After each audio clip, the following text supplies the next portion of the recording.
pagi sambil baca berita. Wih, mantap bener Pak. Ngopi pagi-pagi.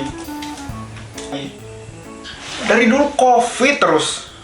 Mana kalimatnya, kata-katanya itu serem terus. Wah, nggak beres ini emang wartawan ini. Kenapa Pak marah-marah sendiri?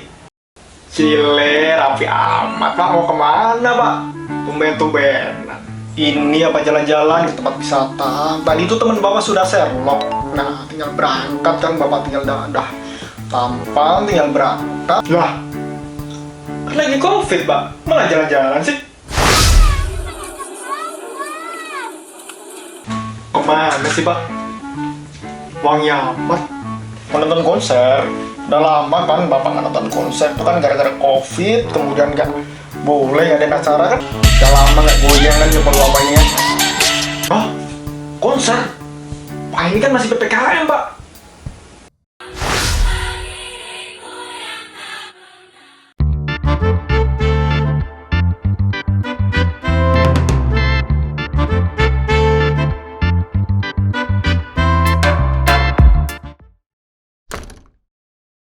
Judul adalah bagian yang sangat penting dalam sebuah berita. Bahkan, judul punya peran sebesar 80% yang menentukan apakah seseorang ingin lanjut membaca berita atau tidak. Ketika kita scroll di media sosial, kemudian ketika kita searching berita di Google, otomatis yang kita lihat pertama kali adalah judulnya. Ketika judul itu menarik, kita akan lanjut baca beritanya lebih lengkap lagi.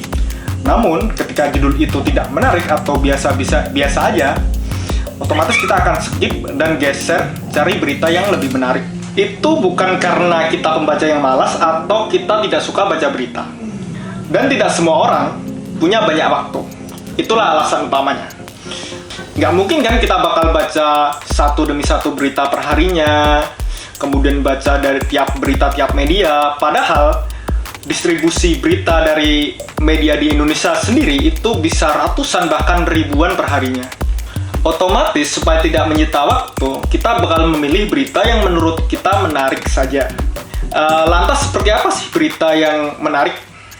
Banyak teknik yang digunakan oleh penulis berita untuk membuat atau menciptakan berita yang menarik.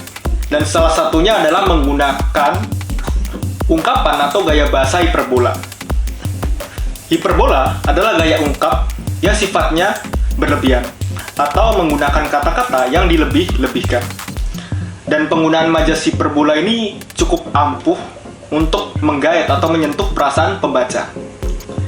Contoh nyata penggunaan majas hiperbola dalam judul berita itu bisa kita lihat dalam beberapa waktu terakhir, yaitu ketika kasus COVID-19 sedang melonjak kembali di Indonesia.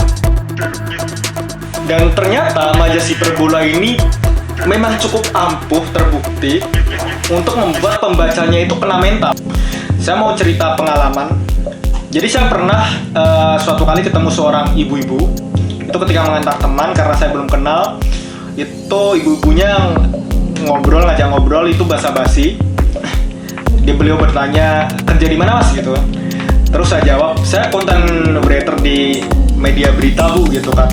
Nah tiba-tiba tanpa angin, tanpa nundung, si ibunya itu langsung nyeletuk, langsung kayak ngelabrak gitu. Dia langsung bilang, Mas saya tuh kesel loh Mas sama media-media berita gitu kan.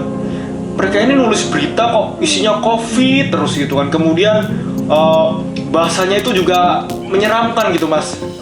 COVID lagi naik lah, lagi melonjak lah, mematikan, gawat, waspada, innalillahi, COVID mengamuk, dan sebagainya.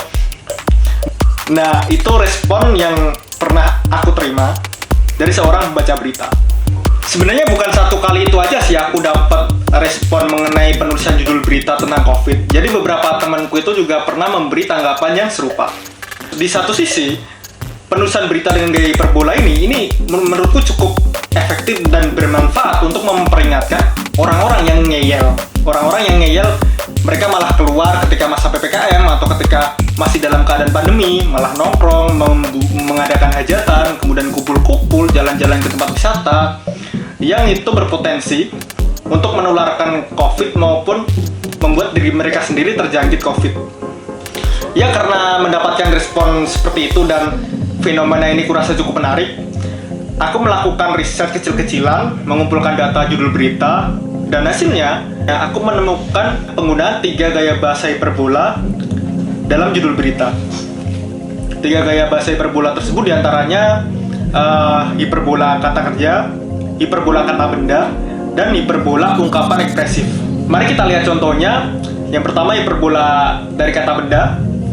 Ini biasanya meminjam istilah dari kata atau objek lain. Kan tsunami COVID. Nah, kata tsunami sendiri kan kita tahu artinya sebagai ombak atau gelombang air yang tinggi yang kemudian menghantam sampai ke daratan. Lalu hiperbola dari kata kerja, biasanya mereka meminjam istilah kata kerja dari objek lain. Misalkan kasus COVID RI meledak hari ini nambah 46.000. Nah, kata meledak ini kan biasanya dipasangkan untuk kata benda, bom, atau petasan, dan sebagainya. Kemudian ini juga kata menerjang. Nah, ini kan biasanya digunakan untuk ombak, angin, badai, dan hiperbola dari ungkapan ekspresif. Contohnya seperti ini. Ada kata gawat, kemudian duh ampun, terus ada kata innalillahi, lalu waspada. Oke, itu tadi penjelasan dari aku mengenai penggunaan gaya bahasa hiperbola dalam penulisan judul berita tentang COVID-19. Sampai jumpa, aku Alfian Dana Susilo-Aji. Ikuti terus channel aku untuk mengikuti tips seputar penulisan kreatif dan ide kreatif lainnya. Dadah!